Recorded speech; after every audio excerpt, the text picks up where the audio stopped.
Krishna, everyone. Welcome back once again to our ever ongoing series on the glories of our most beloved Sri Vrindavan Dham. But first, Nama Om Vishnupadaya Krishna Pashtaya Bhutale Srimati Bhaktivedanta Swaminiti Namane Namaste Saraswati Deve Gauravani Pacharine Nivishesha Shunyavadi Paschatya Desha Tarane. All glories to Srila Prabhupada. So we're continuing with our mini-series on Stimulation for Ecstatic Love, and this will be part 129. And today we will continue our discussions on Srimati Radharani's dress and attire. But I'd actually like to begin today with the verse glorifying the lotus feet of Krishna in the hope of pleasing Srimati Radharani. It's a very beautiful verse composed by the renowned Vaishnav poet, who we've quoted many times, Sri Harishuri, found in his Bhakti Rasayanam commentary on the 10th canto of Srimad Bhagavatam. He writes as follows: I bow down to the Lord of Ramadevi. His feet are adorned with three distinct kinds of effulgence. Number one, the deep blue glow of the sapphire jewel embedded in the crown of Lord Indra, who bows down to him with great devotion. Number two, the striking red luster of the ruby-studded anklets that ornament his feet. And number three, the soft white shine of his moonstone-like toenails, which glisten like clouds lit up like moonbeams. Harisuri goes on to say that even the holy place of Prayag, which is modern-day Allahabad, considers these resplendently adorned feet of the Lord to be superior to itself, or himself. So why does he say this, Prayag? Well, at Prayag, there is the famous confluence, Triveni Sangam, of three rivers. The Ganga, the Jamuna, and the Saraswati. So Harisuri describes the colors of these rivers. Many of us know. The Ganga is white, the Jamuna is dark blue, Kalindi, and the Saraswati is actually reddish owing to her association with the river Aruna, whose reddish waters mix with her own. So Harisuri then poetically compares these three colors to the effulgence surrounding Krishna's lotus feet. He writes, the blue aura from the sapphire of Indra's crown as he bows down corresponds to the color of the Jamuna.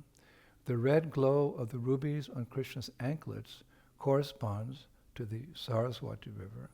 And the white brilliance of his moon-like toenails corresponds to the white color of the Ganges. So in this way, the colors of all three sacred rivers are reflected in the Lord's feet.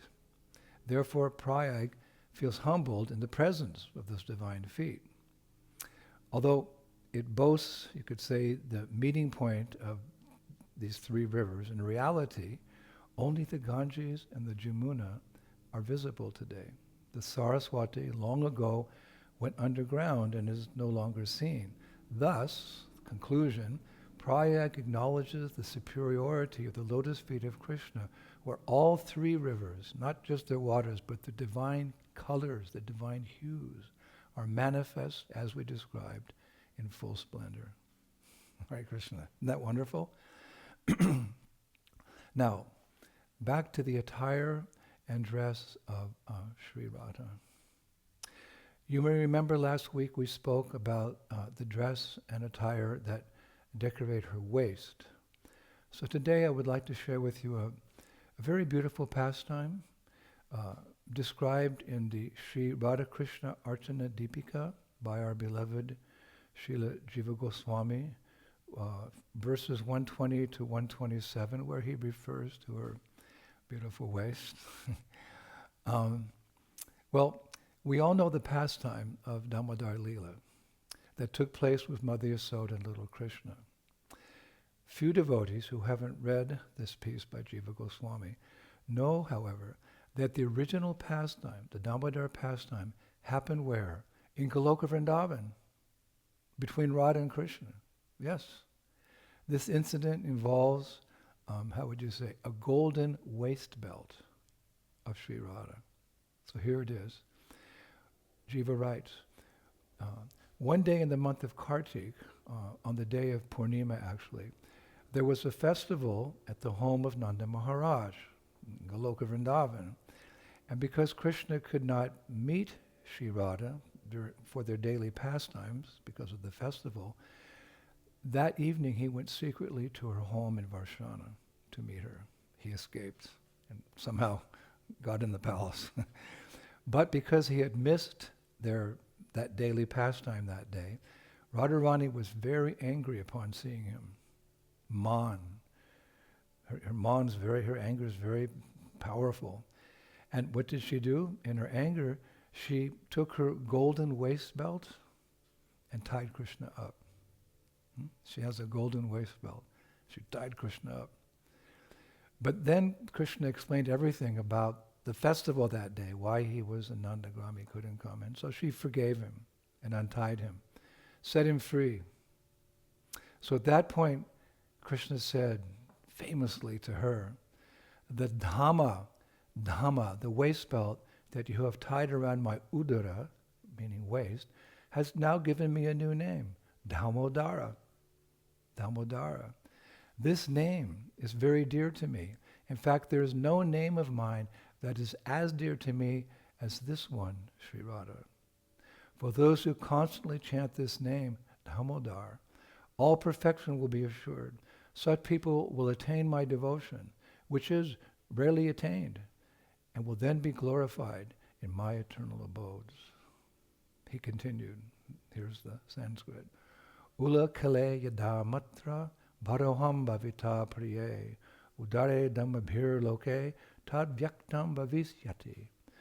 When I will be bound up by my mother in the future, when I will be bound up by my mother in the future, here on the earth, then my name Damodar will be renowned in all the worlds. Anena nama mantrena yosmin masi tvaya seha mamacharya vidanena salabdev sarvavam chitam. Krishna continued. One who worships you, Radha, and me, now Damodar, with these names, Jaya Radha Damodar, in Kartik, with proper regulations, will obtain all desirable goals. Hare Krishna. Damodar ki, Shri Damodar ki. So, now it's interesting, as I was doing research, I found this same pastime also mentioned in a verse from the Bhavishyotara Purana, which Krishnadas Kaviraj Goswami shares in his verse 110 of his commentary on Krishna Karnamrita. He shares it from that Purana. So here it is, explaining the same pastime. Having missed a rendezvous with Srimati Radhika, Krishna was lovingly frowned upon by her and was subsequently bound up by her, he says, golden girdle, same thing, sash or rope. He then proceeded to offer an explanation that his delay was due to the great festival of the Kartik month that was being celebrated by his mother.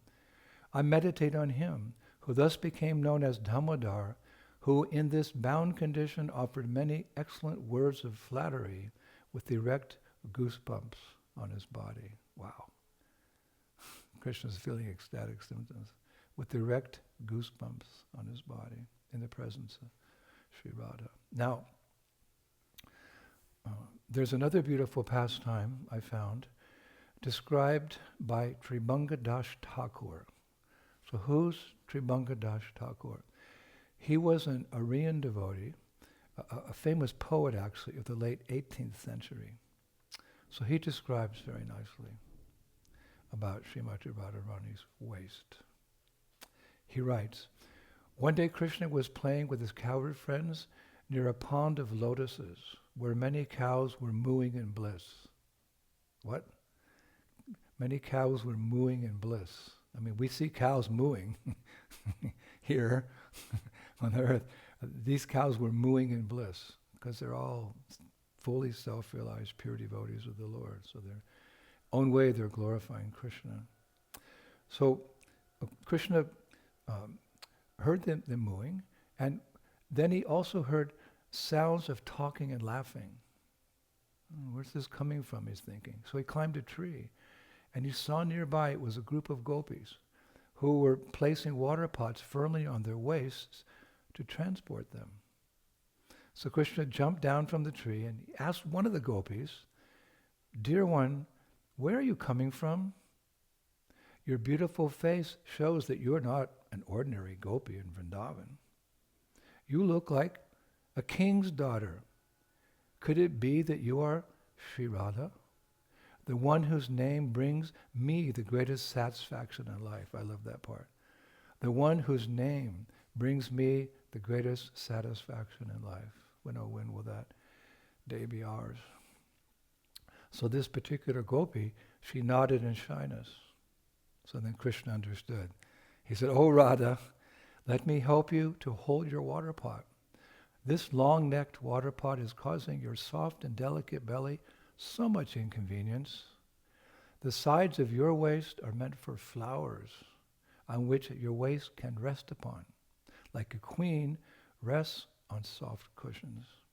The perspiration on your waist is making me uneasy. Therefore, let me apply sandalwood from my forehead to your waist so it can cool you. Dear Radha, let me fan you and thus cool you in the heat of this blazing summer." So speaking in this way, the poet says, Krishna took the water pot from this special gopi, Sri Radha, and turned it upside down on top of both of them. In your mind's eye, this is as a result, the poet says, both forms of the divine couple were drenched in refreshing water of the Jamuna. Drenched in the refreshing water of the Jamuna. And then Krishna held Sri Radha's waist and took her to a boat in a pond of lotuses for Jalkeli, for boating pastimes.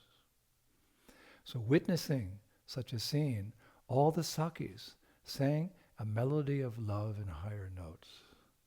That's poetry. A melody of love in higher notes.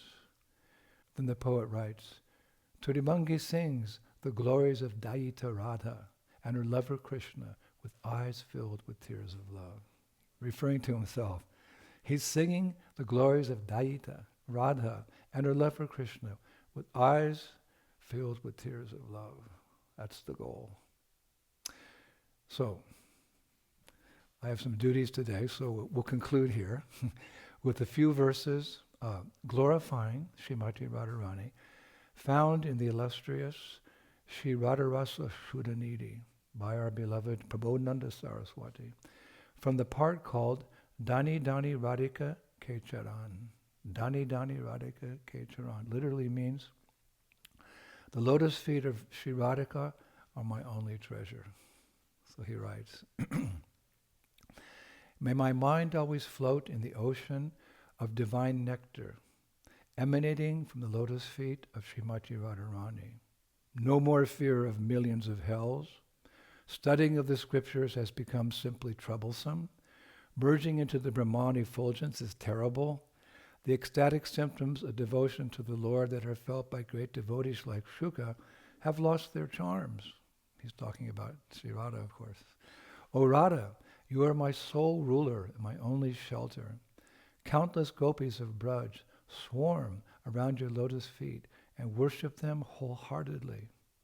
Your lotus feet are an inexhaustible fountainhead of the quintessence of universal love, the quintessence of universal love, and are inconceivable even to great saints.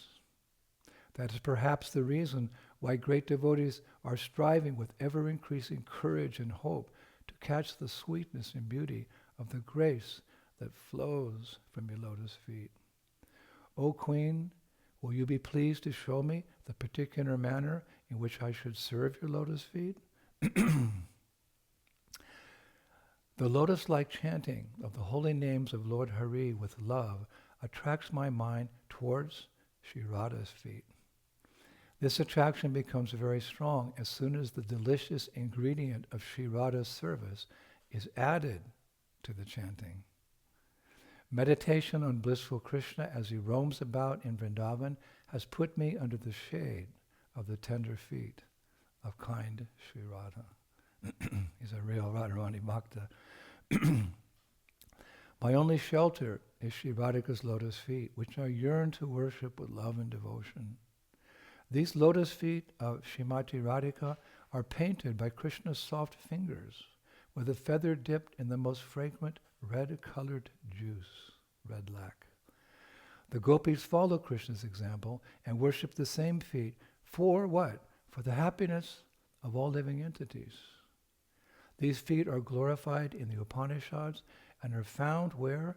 In the depths of the hearts of pure devotees. Hare Krishna. Well, we thank that poet of yore for inspiring us, stimulation and ecstatic love. So thank you, Prabhu. We'll finish here. I think maybe we can get one more